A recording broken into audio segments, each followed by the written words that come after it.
Assalamualaikum warahmatullahi wabarakatuh.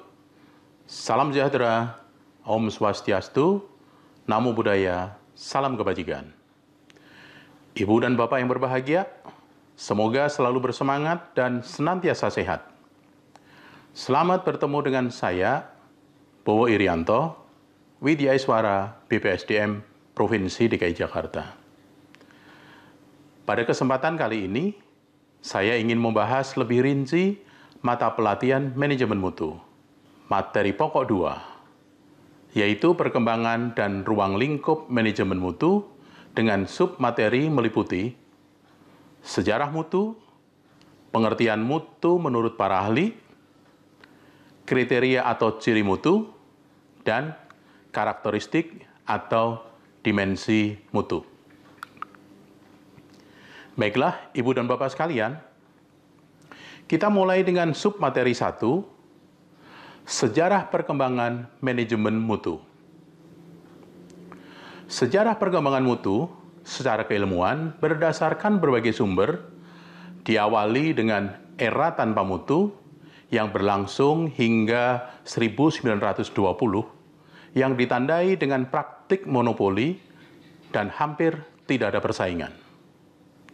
Konsumen tidak punya pilihan dan sangat tergantung pada penyedia produk, barang, dan jasa. Pada era ini, belum mengenal standar untuk produk, barang, ataupun jasa yang digunakan masyarakat. Berikutnya, memasuki era inspeksi yang berlangsung antara tahun 1920 hingga 1949. Pada era ini, model proses produksi masih sama dengan era tanpa mutu, tapi telah dimulai metode pengecekan produk barang yang akan dijual dengan memisahkan barang cacat dengan yang berkualitas baik. Pada periode ini mulai dikenalkan bagan kendali kontrol oleh Dr. Walter Schwartz, tepatnya di tahun 1924. Selanjutnya, di tengah era inspeksi yang masih berlangsung, di tahun 1930 muncul era peningkatan mutu, yaitu era pengendalian mutu yang berlangsung sampai 1959.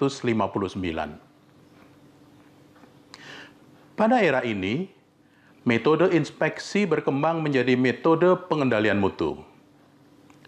Para ahli yang berjasa dalam metode ini diantaranya Dr. Kaoru Ishikawa dengan konsep Quality Control System dan Dr. Edward Deming dengan teori 14 butir untuk manajemen dan konsep PDCA-nya.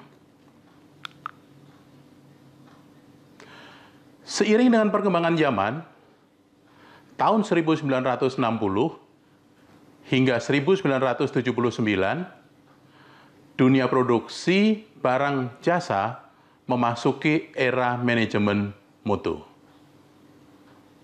Pada masa ini, pengendalian mutu berkembang menjadi penjaminan mutu.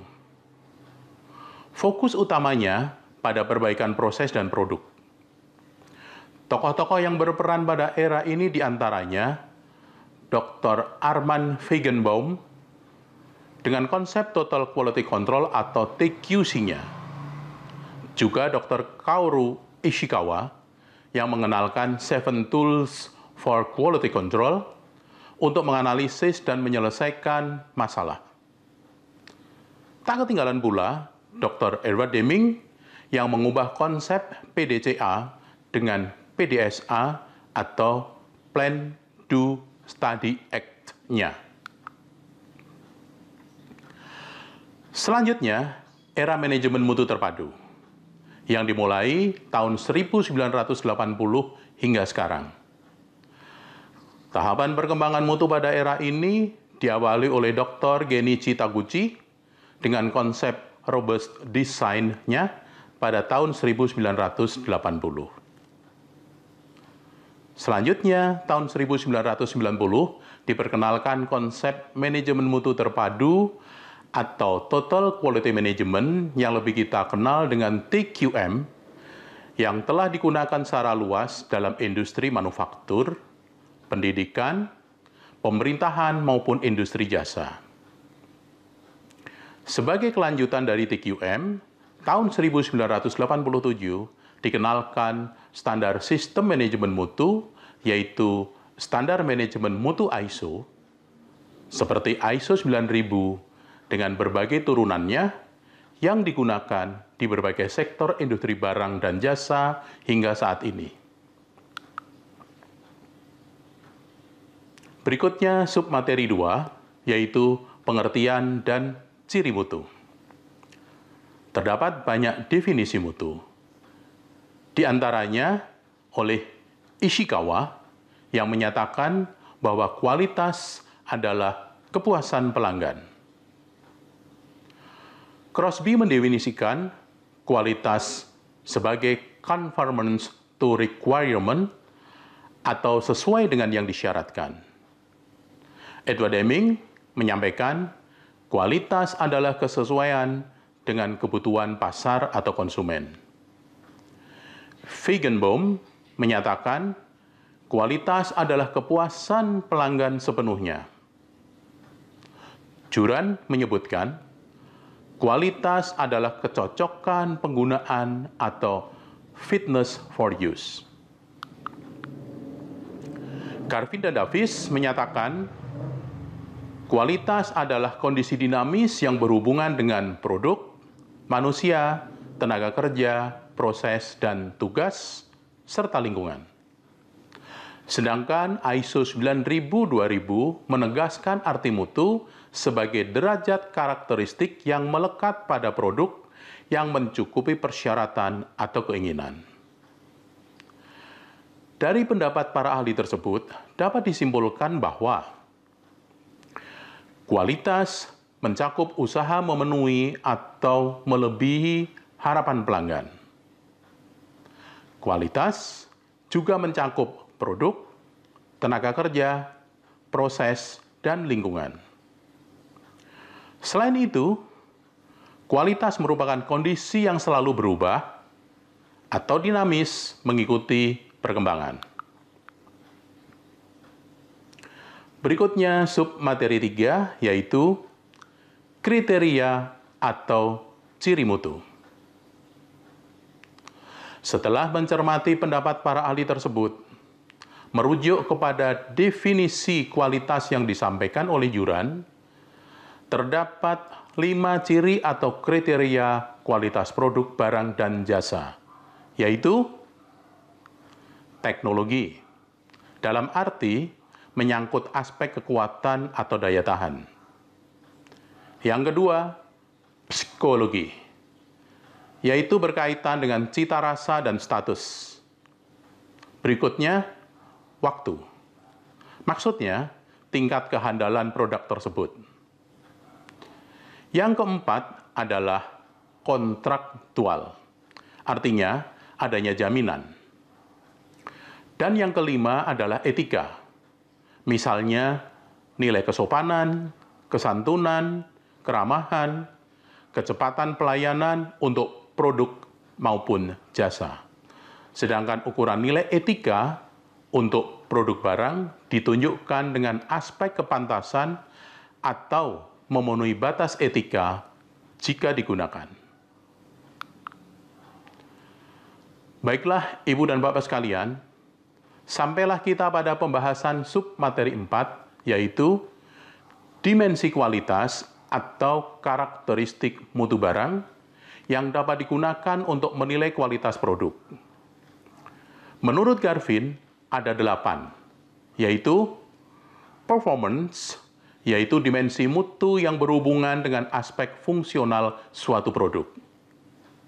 Berikutnya, features, berhubungan dengan pilihan-pilihan produk dan pengembangannya. Ketiga, reliability, adalah dimensi yang berhubungan dengan keyakinan konsumen bahwa produk akan berfungsi setiap kali dipakai. Selanjutnya, conformance, merefleksikan derajat ketepatan desain dan kualitas.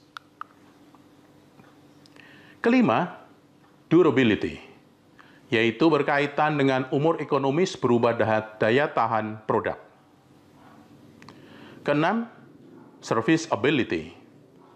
Dimensi ini merujuk kepada kecepatan, akurasi, dan kemudahan pelayanan dalam perbaikan. Yang ketujuh adalah aesthetics, yakni karakteristik yang berhubungan dengan pandangan subjektif konsumen tentang nilai-nilai estetika yang dianut konsumen.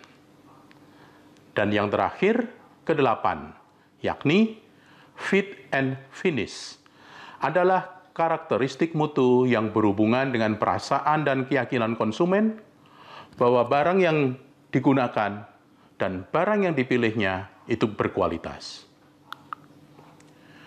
Demikianlah, Ibu dan Bapak sekalian yang berbahagia, telah kita bahas bersama materi pokok 2 mata pelatihan manajemen mutu, yaitu perkembangan dan ruang lingkup manajemen mutu, khususnya submateri sejarah mutu, pengertian mutu, kriteria atau ciri mutu, dan karakteristik atau dimensi mutu. Semoga bermanfaat dan menjadi lebih mudah memahaminya. Sampai ketemu kembali pada kesempatan berikutnya untuk membahas kelanjutan materi pokok 2 berupa manajemen mutu dengan submateri, pengertian manajemen mutu, pengertian sistem manajemen mutu, prinsip-prinsip manajemen mutu, tahapan manajemen mutu, dan komponen manajemen mutu. Terima kasih. Wassalamualaikum warahmatullahi wabarakatuh.